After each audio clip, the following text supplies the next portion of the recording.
by the way, there was a few people who said I went very fast through all the information and they couldn't keep up with taking photographs, notes, etc. Don't worry, I do have a website, drrachel.com.au. Every single lecture that I do present has notes in full on that website. So if you just go to the website and in the menu, go to Health Editorials, all the information will be there in detail for you to view. There is a few videos, but look, they were edited by me, who has no tech savvy abilities at all.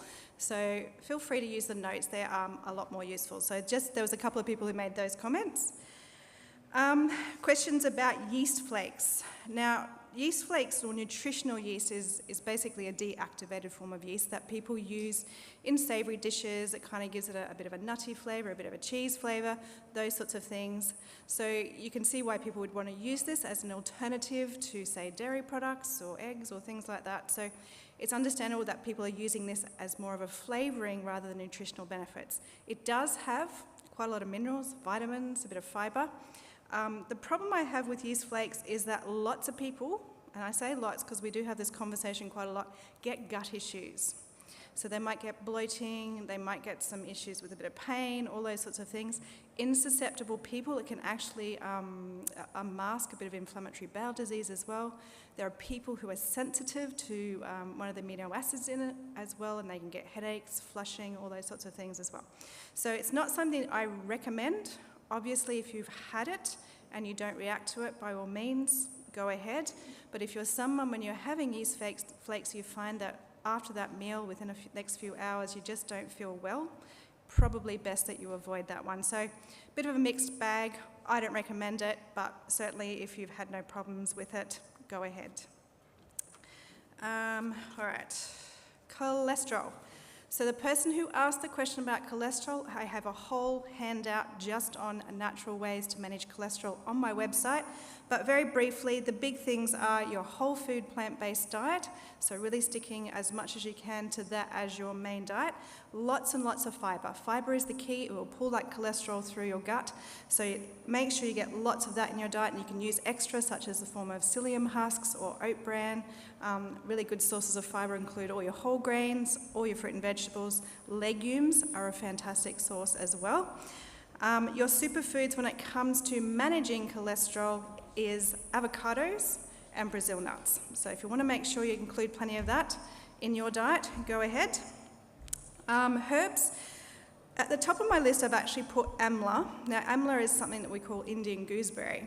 The reason I've put that there is because amla itself is actually helpful for those who've got a genetic predisposition to high cholesterol, not just a dietary aspect or a lifestyle aspect. So amla has actually been shown to be helpful for those individuals where even medications are pretty much a failure at making much of a difference there. So amla, fenugreek seeds, globe artichokes, hawthorn berry. Just watch with the hawthorn berry, of course, if you've got any medications, particularly for your heart or blood pressure.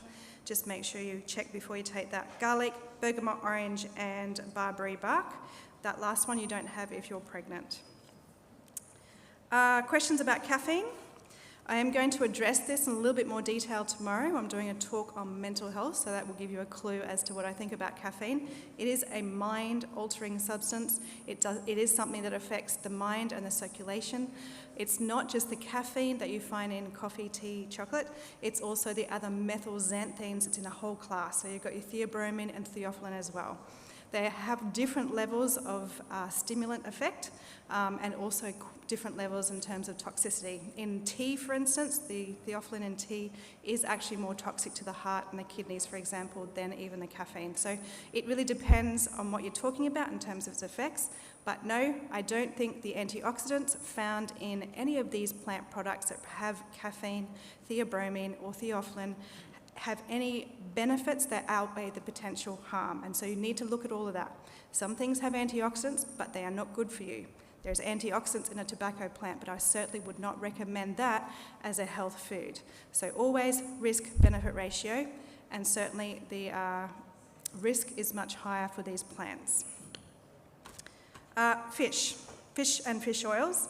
Now, it is true, we did talk about omega-3 being very important in heart health. Absolutely, no mistake about that.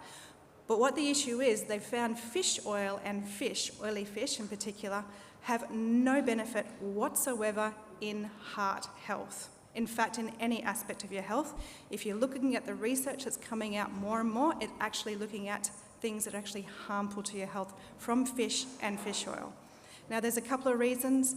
If it's talking the ocean type fish, of course, we've got lots of pollutants that are sitting in there. We've got lots of, dioxins and all sorts of other things that are building up in these fish. And in fact, the oilier the fish, the more it builds up in those ones. So it doesn't mean they're healthy for you in any way, shape or form.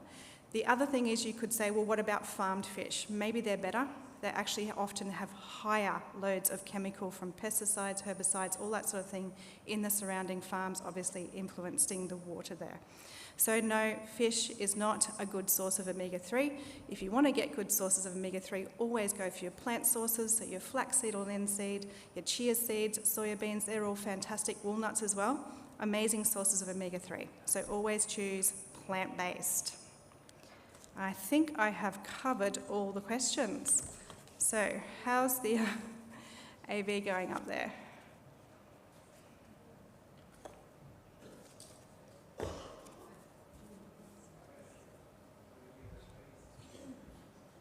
Yes.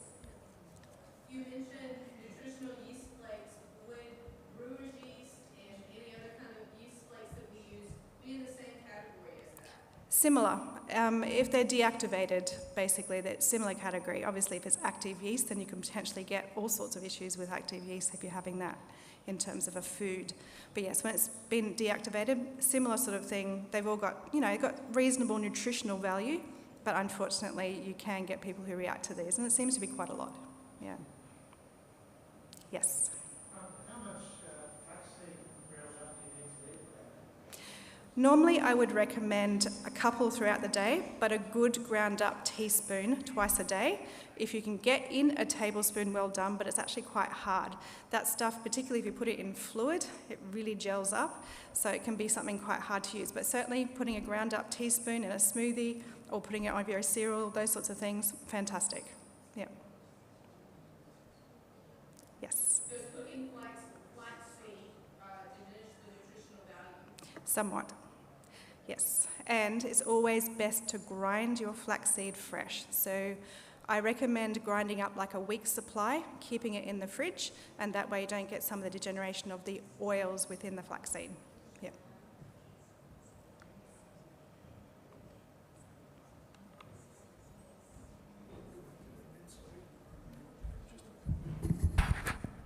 Okay. What's happening? Do you want me to just start, Roo? Yes, sir. Okay.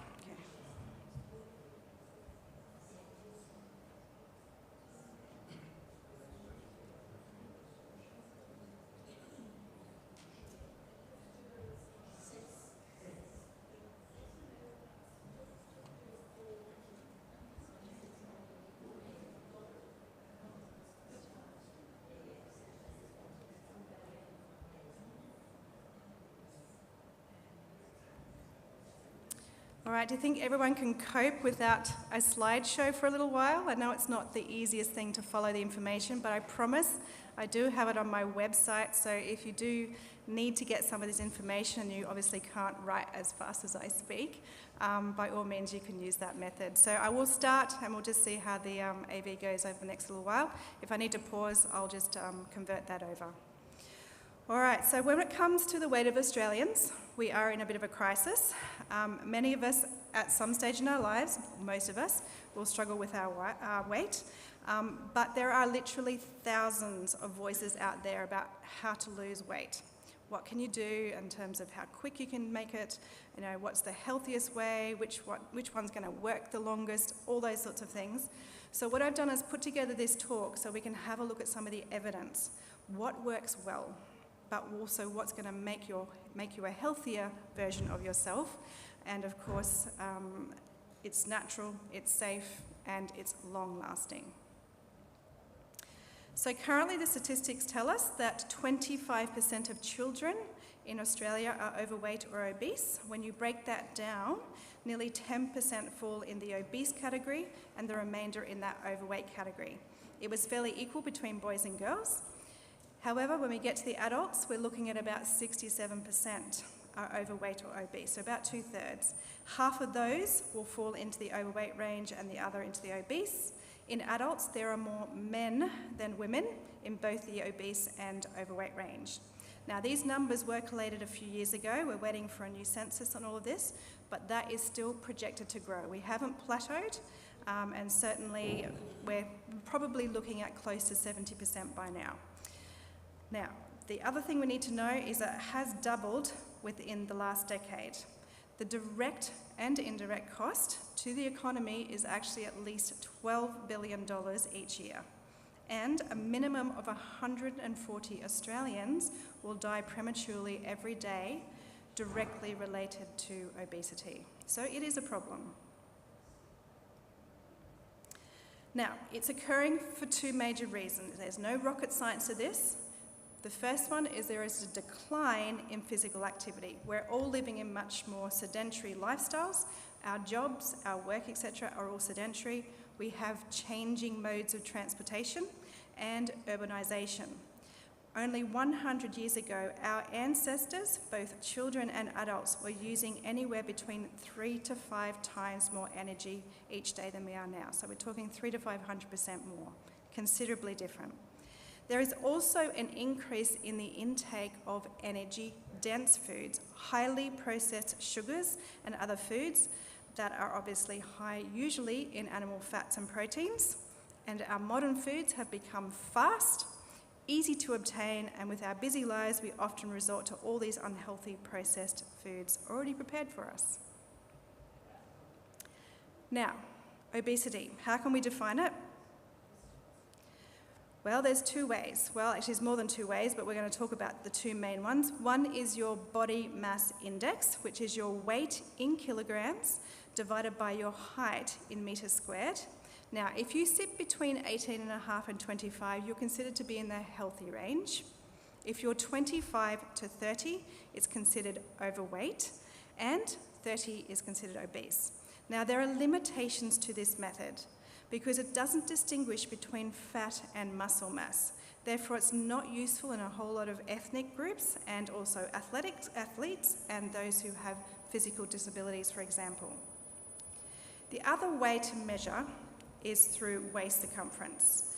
So waist circumference is often a much better method to use, and it measures the visceral fat, which we'll come back to in a minute, that sits around your abdomen and internal organs. It puts you at much greater health risk than fat anywhere else, such as on your thighs or hips. To measure your waist, it's about halfway from your lowest rib and the top of the hip bone, which is roughly where your belly button would sit normally. Then, you don't suck in your breath. You breathe out and relax, get your tape measure and measure that. And that's exactly what you need to see. Now, in women, you need to be less than 80 centimetres, and in men, less than 93 centimetres to reduce your risk over a number of chronic diseases. Now, I wish I had this picture up because it was actually a picture of two hearts. One was a normal heart and the other one was with all of that toxic visceral fat that was building up around the chest there. So the fat that is found throughout the abdomen and chest builds up around those organs. And of course, this fat is known to secrete lots of toxic inflammatory chemicals and hormones. And I think I might be able to show you a picture very soon. Now, this causes a whole variety of problems. So this particular visceral fat releasing all these toxic chemicals and hormones, it will decrease your body's sensitivity to insulin. It will stimulate uncontrolled growth of some cells, which can lead to cancer. It will interfere with the body fluid balance. It will promote atherosclerosis.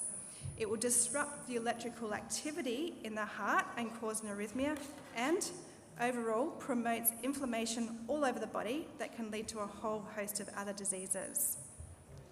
All right. Now the good news is, okay, wonderful. Let's just swap that over.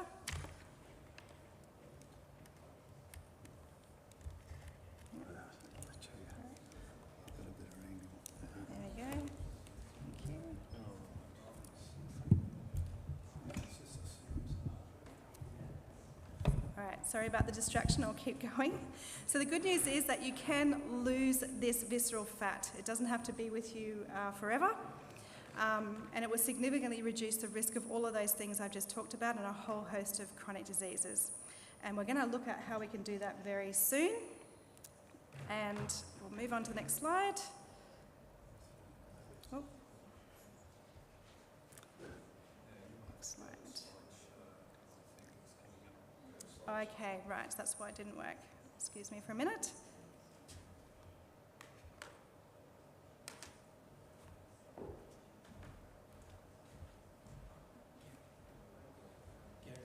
There's that picture that I wanted to show you.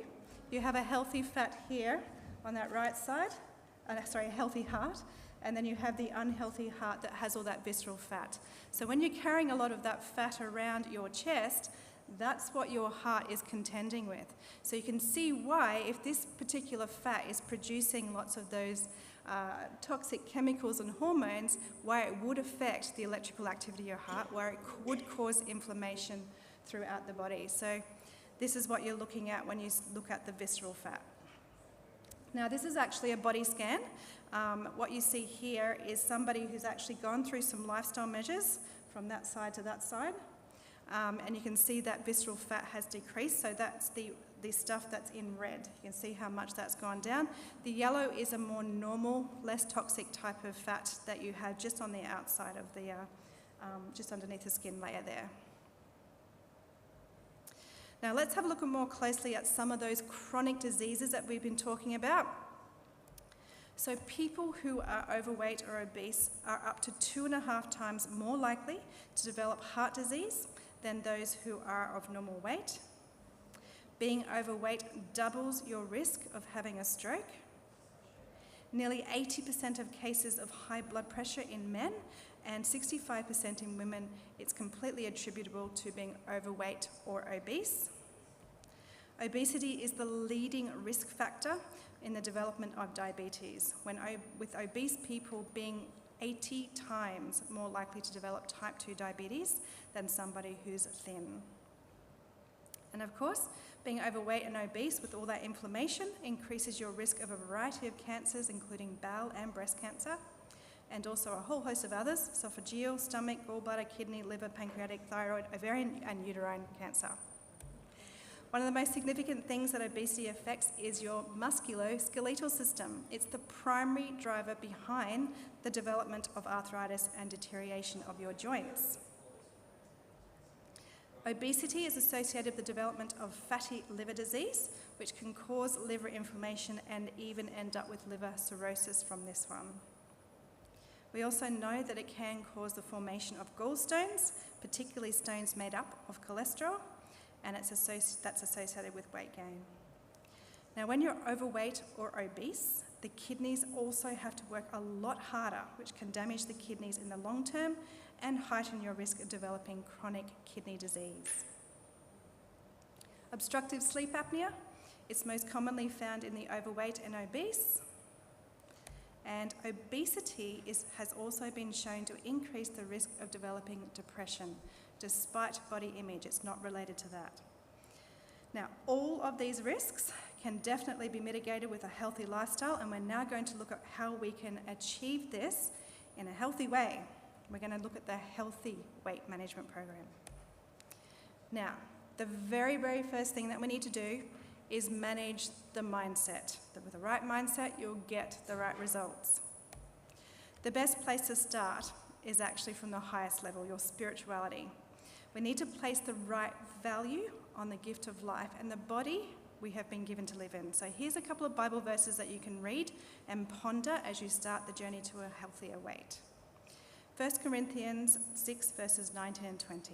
Do you not know that your body is the temple of the Holy Spirit who is in you, whom you have from God, and you are not your own? For you were bought at a price. Therefore, glorify God in your body and in your spirit, which are God's. So not only do we belong to God by creation, but we also were paid for by the life of Jesus. So we are double the value. We also have this one in 1 Corinthians 10, verse 31.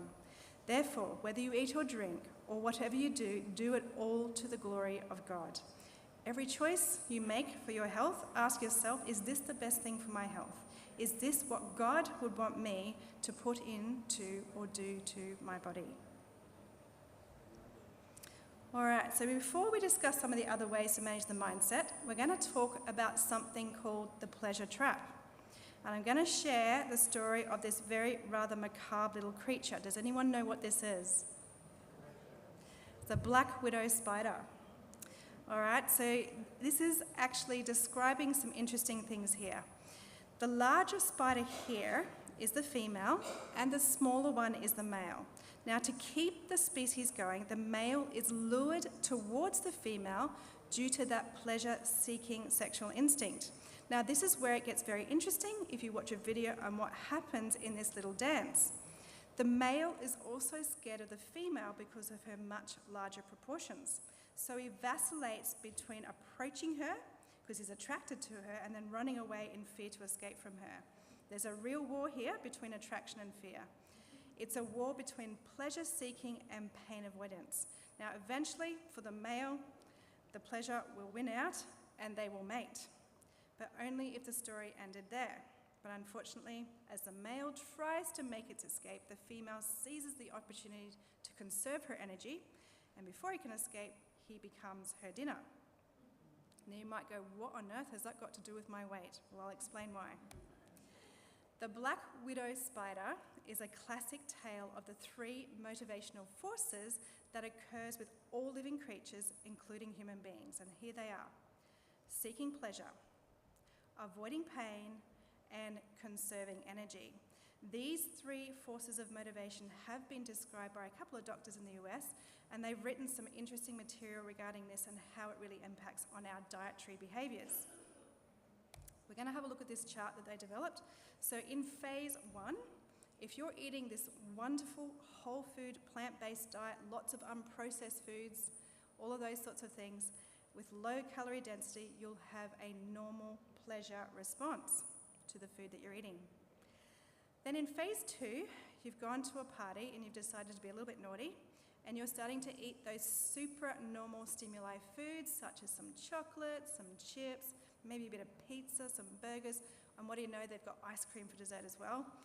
And those calorie density fibers will fire up the pleasure centers in your brain to create that enhanced pleasure response. Now just remember, another motivational force is also to conserve energy. So if you heat up a single slice of pre-prepared cheese pizza, 100 to say 120 grams, not a lot, you expend almost no energy, and it provides you with about 300 calories. But if you had to prepare the equivalent weight of a green salad, not only does it take time and energy, it would also provide only about 20 calories or even less. So, moving on to phase 3. After eating that supernormal stimuli regularly, that pleasure center actually starts to adapt downwards, despite the fact that you still keep eating these bad foods. And it heads into that normal pleasure response. Then you've got phase 4, and that's when you've come to see me, and I've given you a big lecture about what you should be eating, and you've decided to go home and be very good and start eating your whole food plant-based diet again, lots of those natural foods without a lot of processing, and then you get a nosedive in your pleasure response. It goes right down low. So it's like when you're trying to eat a salad after eating all those fried foods and a bit of chocolate for dessert. If you stay in that mindset of eating healthy, within a few weeks, a very short period of time, the pleasure response will recalibrate again up to those normal parts of the chart there. So that is what's happening often when we're cycling through good diets and bad diets, good diets and bad diets. We're seeing this whole thing roller coaster, and so we're being driven by this dietary pleasure trap. And it really does show us how we can get into that vicious cycle. I would like to add also in this point that it's not just the calorie density of those rich foods that may be overstimulating your pleasure centers. There's also a plethora of food additives as well, and there are chemical companies all over the world whose primary object is to get you addicted to their foods so that it will drive that pleasure response and you keep coming back for more. So it's energy dense foods, plus all the additives they put in there.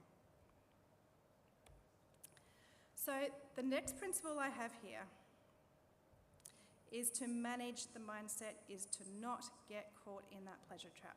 Remember, you're eating for your needs and not your appetite. Feed your nutritional needs and not your appetite. When you're making choices every day, work out, is this something that is good for my health, or am I just feeding my cravings? Very closely linked to this next concept here is to make the changes for your overall health rather than just focus on the weight loss alone. So the scales are not the primary goal here. It's actually to get you healthy. So focus on that more than the scales or the tape measure. The other thing I wanted you to think of is that healthy weight management is not a temporary diet. It is a lifestyle change. It's something that you're going to be doing for the rest of your life. Changing your diet for good, changing your lifestyle for good, it will go on forever rather than just a few quick weeks or several months. Very much it's a long-term thing. Anything that is worthwhile takes long-term effort. So set that in mind as well. There's no quick fix. Also, set yourself realistic goals. It's not helpful to worry about societal expectations. And just remember, if it's taking you 20 years to put on the weight, don't expect it to come off in 6 months, okay? Set yourself realistic goals. And finally, focus on the changes that you're going to achieve every day and not on any past failures that you may have had in your journey. Now, once you've wrapped your mind around all of these things and making healthier choices, the rest will become a lot easier. The next step is to find the right diet. Out of all the diets that have been offered out there, which one will help you to achieve a healthy weight, provide the long-term positive health outcomes, and hopefully you don't have to count your calories either. But we also want one that burns more calories or energy. There is only one diet in all the research that fits all those criteria. The whole food, plant-based diet. A diet rich in fruits, vegetables, legumes, nuts, grains, seeds, all of these things in their natural form or as close as possible. Now, in this diet, you will get roughly about 80% complex carbohydrates and less than 10% each of the healthy plant proteins and fats.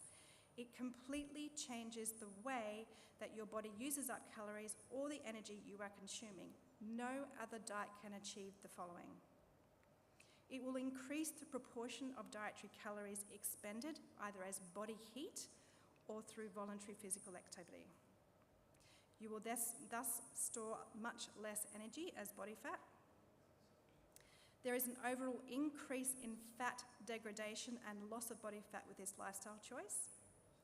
You will form more of the highly specialized brown adipose tissue that greatly enhances your metabolism, and it stops you from putting energy into fat stores and instead uses it to produce body heat. You don't need to count calories at all when you're on this diet. And of course, you have all of the amazing life-giving properties of fiber, antioxidants, vitamins and minerals, all of these reducing the risk and in some cases reversing diseases such as heart disease, diabetes, cancers, and more recently, it looks like Alzheimer's as well. An observational study in rural China has showed that these people who were eating more calories per unit of body weight than Westerners, but their BMIs were a lot less, even when taking into account the amount of exercise we're doing, and that's because they were having this diet. Lots of high complex carbohydrate, low protein diet, almost entirely from whole or unprocessed plant foods. So they are reaping all the benefits that we have just outlined in this slide. Now, there are certain foods that will really boost and enhance that weight loss, and we're going to have a look at those.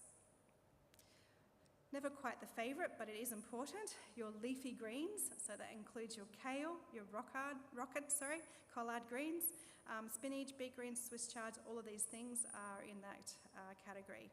And they are high in fat-blocking agents called thylakoids. These thylakoids will slow down the absorption of fat and allow for really strong signals to be sent to your brain to tell you that you are full, which in turn will suppress your appetite. So eating a green salad will suppress your appetite. The other one that's found to be particularly helpful are your apples, pears and berries.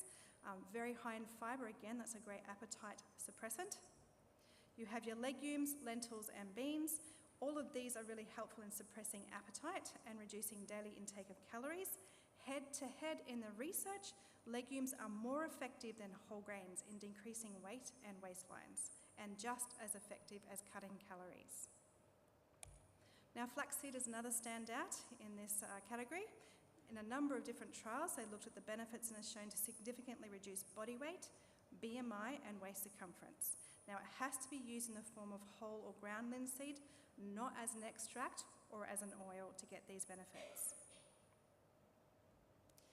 Now, there's one thing that has been very huge in the whole world of weight loss, and that's in the last few decades, and that is these low-carb, high-protein diets. But we need to avoid these completely, and I'll explain why. But here's a list of the few of the ones that are out there, but there's so many now that I couldn't possibly put these all on one slide. But certainly you've got the Atkins diet, we've got the keto or ketogenic diets and any variations on these, paleo, the protein power diet, enter the zone diet, South Beach, sugar busters, Stillman diet, Whole30, and more recently the big push to the carnivore diet, and that's just to name a few. Essentially, if there's any diet that restricts the carbohydrate but encourages protein and or fat above that 10% total intake, you can add that to the list. Now, here's why we need to avoid these low-carb diets.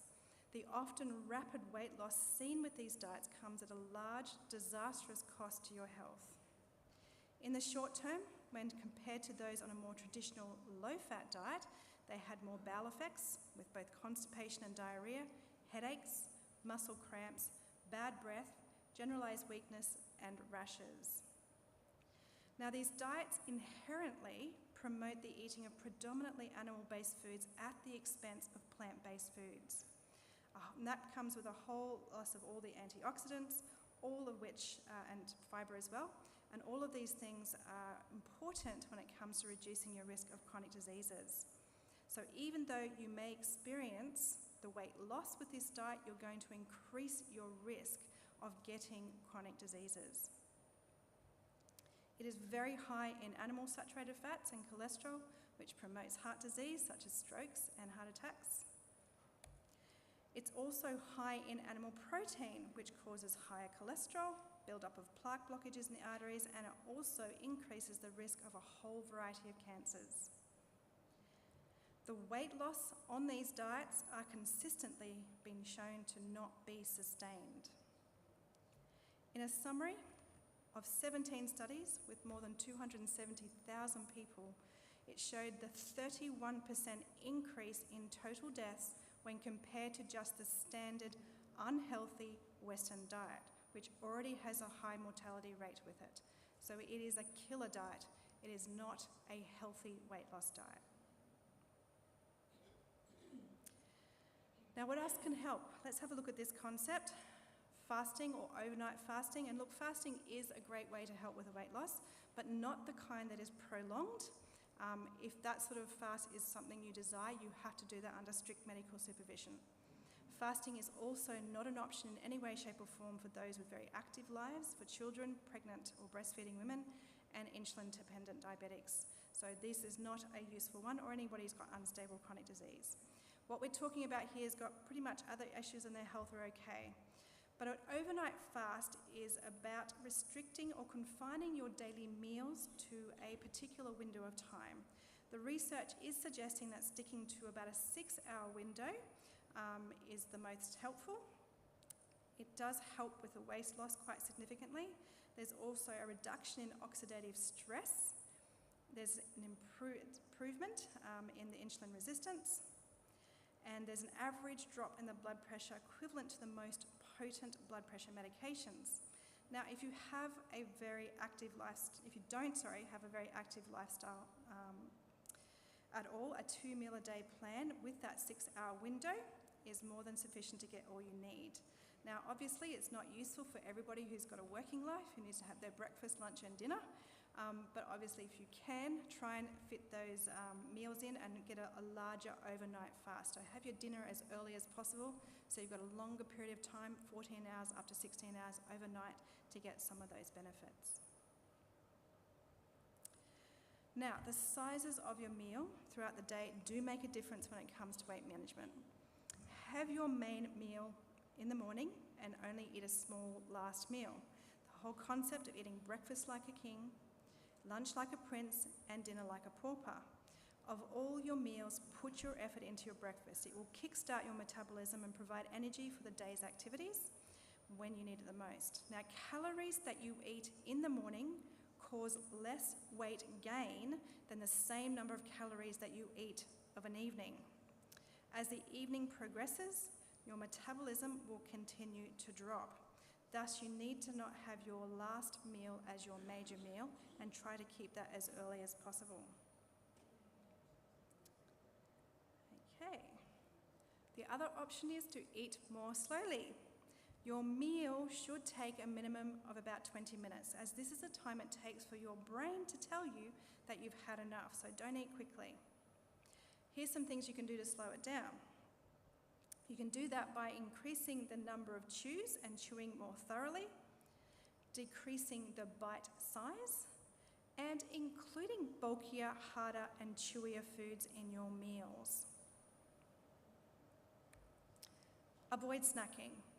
Very, very important one. Don't snack between meals, just drink water. Research has shown that the more frequently a person eats, the more they tend to gain weight.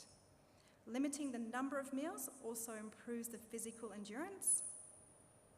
Snacking increases your risk of bowel cancer, and you increase the number of calories you burn off when you eat them in fewer meals. It seems to be far better for your metabolism. Now, whenever I ever have a conversation about weight management, apple cider vinegar comes up. Now, apple cider vinegar does cause significant weight loss or loss of the visceral fat with slimmer waistlines whilst you're using it, but it returns as soon as you stop, unless you have other measures in place. Now, it works by enhancing a special enzyme called AMPK. This enzyme is responsible for changing our body from a fat-storing mode to a fat-burning mode. And apple cider vinegar can ramp up that activity of that enzyme threefold. How much is recommended? Quite a lot. 2 tablespoons with every meal. Just a couple of side notes with that though. Never drink it straight. You will really harm your stomach. Always mix it with your food if you're going to use this method. Now, if you're prone to allergies, it also may stir these up as well. You can get the same effect on your AMPK with exercise. So it's probably a much preferable method than drinking large amounts of apple cider vinegar. Now, drinking water is vital on any health plan. If you ignore your thirst mechanism, your body will resort to hunger signals in an attempt to get the attention that it needs to give some fluids. So thirst is often misperceived as hunger. So what we know is drinking plenty of water will prevent those signals. It's been shown, obviously it has no calories in itself, but it will increase the number of calories that your body can burn at rest.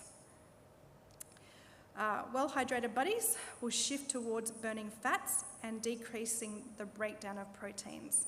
And there have been a few studies that have shown that just drinking 1 to 1.5 litres per day causes significant reduction in weight, body mass index, and waist circumference, and body fat in as little as 3 weeks in overweight individuals. And that's just 1 to 1.5 litres.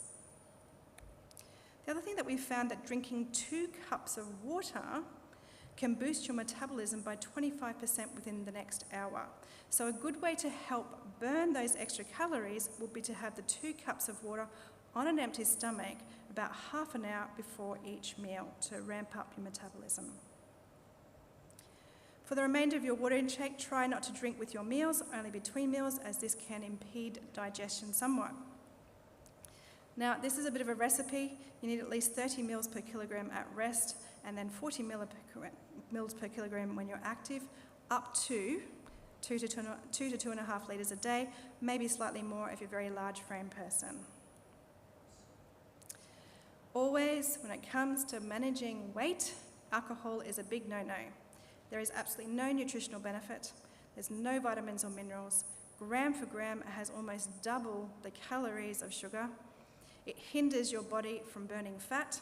It causes greater hunger sensations and reduces the feeling of being full. And it leads to poorer food choices. The next aspect that we need to look at is the exercise. Now, most of us do live sedentary lives, so we need to make sure that we can include exercise as our goals for a healthier weight.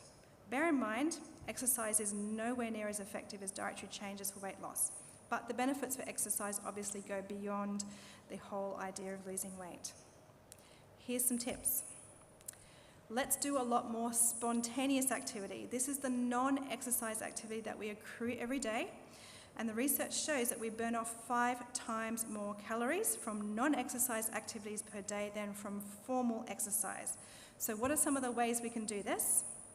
Get up and stretch and walk around more often. Stand instead of sitting when you can, and in some workplaces they now have standing desks. Do more housework, not my favourite option. Cook and prepare your meals, that's not mine either, that's for my husband.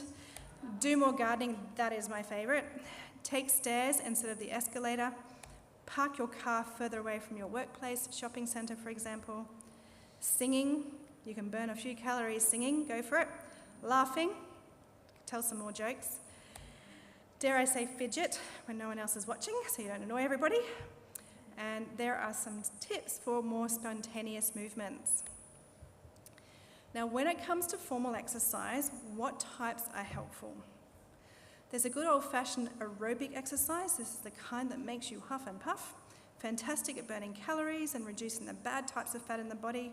Brisk walking, cycling, they're all great examples. Interestingly, swimming didn't seem the same benefits.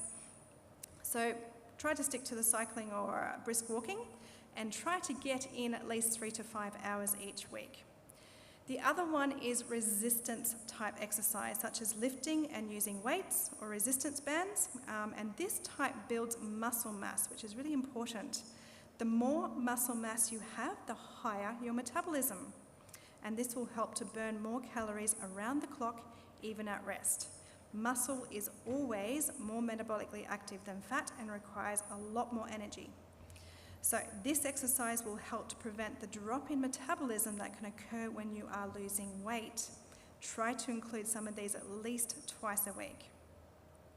And we know that exercise, despite you might think the opposite, but exercise actually helps to reduce the appetite. It's also important to exercise on a daily basis to maintain both the habit and the metabolic benefits. But what about the timing? More fat is burnt on an empty stomach, so it's best to exercise before a meal. In a study where they tested the fat burning capacity of exercise before breakfast and after lunch, they found that you burn 90% more fat from the before breakfast exercise. A similar study also found that before breakfast and post-dinner exercise showed the same thing. Before breakfast was far superior to the fat burning capacity. Now, why does this happen? Well, if you exercise straight after a meal, then you're going to use up some of the sugars in your blood from the recent meal and won't tap into those fat stores. However, after you've been fasting for a while, you don't have all that sugar floating around your bloodstream to use as energy, so your body will tap into those energy stores and use both fat and glycogen. In turn, your depleted glycogen store signals will the depleted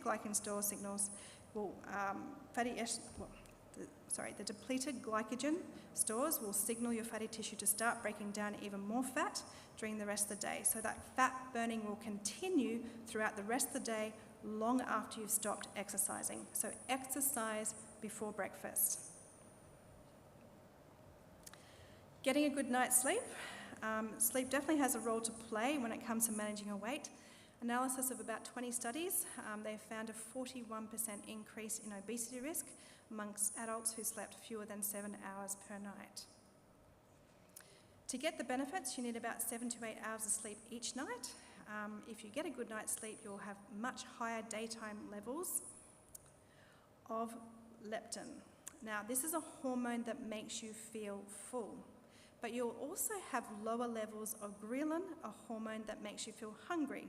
So there's a decrease in food-seeking behaviours.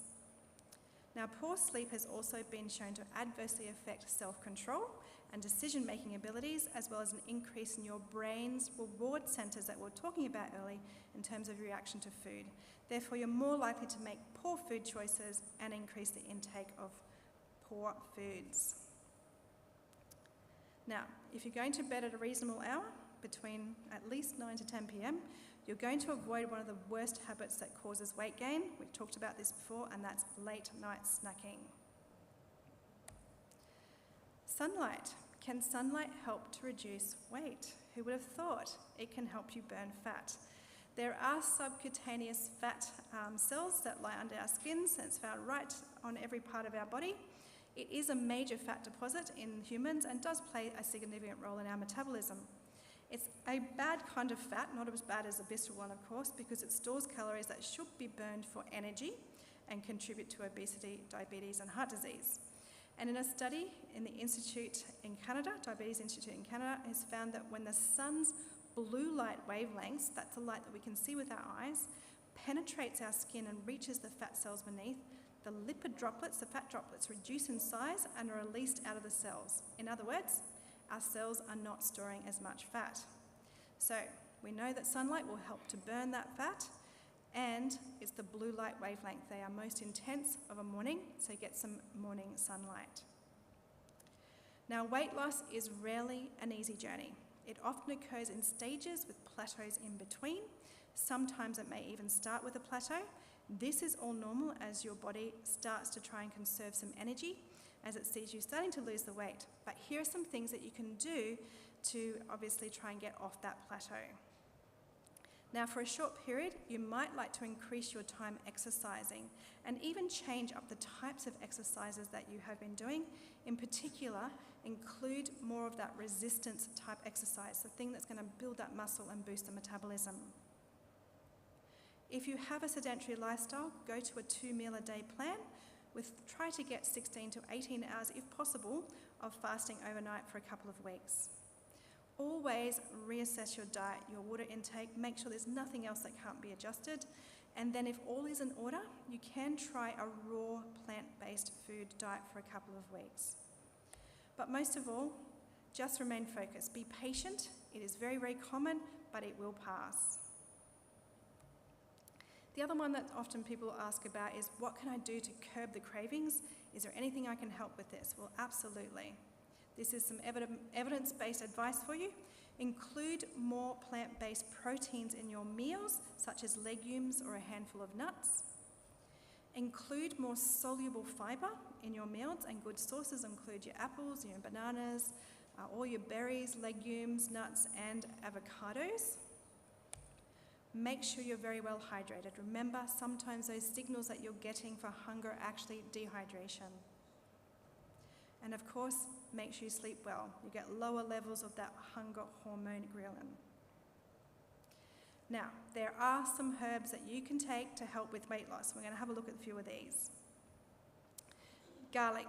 You can either have that raw, remember, if you're not very social, or powdered. And there you have it. It doesn't take a lot, half a teaspoon a day to help drop those waistlines. Then there's cayenne.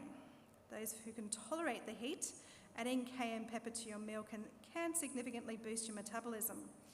My only caution to this research tale is that you need to use about half a teaspoon with your meals to see the benefit. That is a lot, and it will probably be quite irritating for most people's poor guts. So I have a better option for you, ginger. So this is another way to boost your metabolism by at least 10% in comparison to placebo. Dried ginger is actually more effective than fresh, and you only need about 1/4 teaspoon per day. Much more tolerable than that amount of cayenne pepper. Now, peppermint may also be useful. This one was done in animal studies. It has been shown in animals to boost the metabolism, regulate the body weight, and prevent obesity. Although not tested yet for human use, but it wouldn't be harmful to try this one to see if you get any benefits. And of course, you'll get some great effects on the gut as well. The dose there is about 6 grams of the dried leaf daily. One of my personal favourites is the hibiscus. Include a couple of hibiscus teas every day with at least 3 grams of the dried calices. Oops, sorry, went too far there. Not only is it as effective as some blood pressure medications, it also has the bonus of inducing weight loss in terms of both the waistline and the body fat. The research does show that it can boost your metabolism and lock up the fat digesting enzyme in the gut. Just briefly, hydrotherapy. Having contrast showers has been shown to stimulate the production of that special brown adipose tissue that burns a lot more energy and leads to a boost in the metabolism. And there is your recipe. Sorry. Contrast shower there, we've got 5 minutes hot, 1 minute cold, and you do that twice, and then finally 3 minutes hot and 1 minute cold. Okay, we finished the marathon, down to that final prescription. Here we go. Remember, your body is a temple and a gift from God, so value it as God does. This is a lifestyle change and not just a temporary diet, so eat for your health. Keep your goals realistic. If it's taken you years to get where you are, allow your body time to adjust and restore. Embrace that whole food plant-based diet with lots of those weight loss boosting foods, your apples, pears, berries, leafy greens, legumes, and a spoonful of ground flaxseed every day. And of course, avoiding as much as possible all of those processed foods. Plan your meals and have most hearty meal in the morning and the smallest meal at night. If you lead a very sedentary lifestyle, then a 2 meal a day plan with your last meal as early as possible. Eat slowly with no snacking in between meals. Drink at least 2 to 2.5 litres of water every day, and try those 2 glasses of water half an hour before your meals.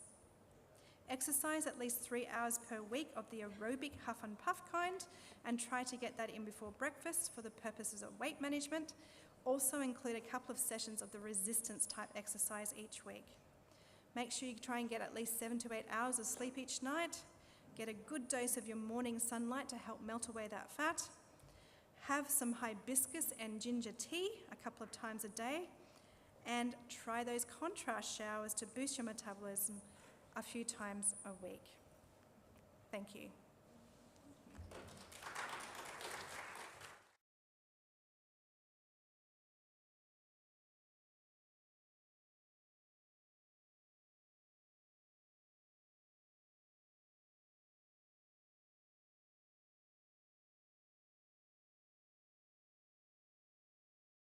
Less snacking and less alcohol. Did I hear that?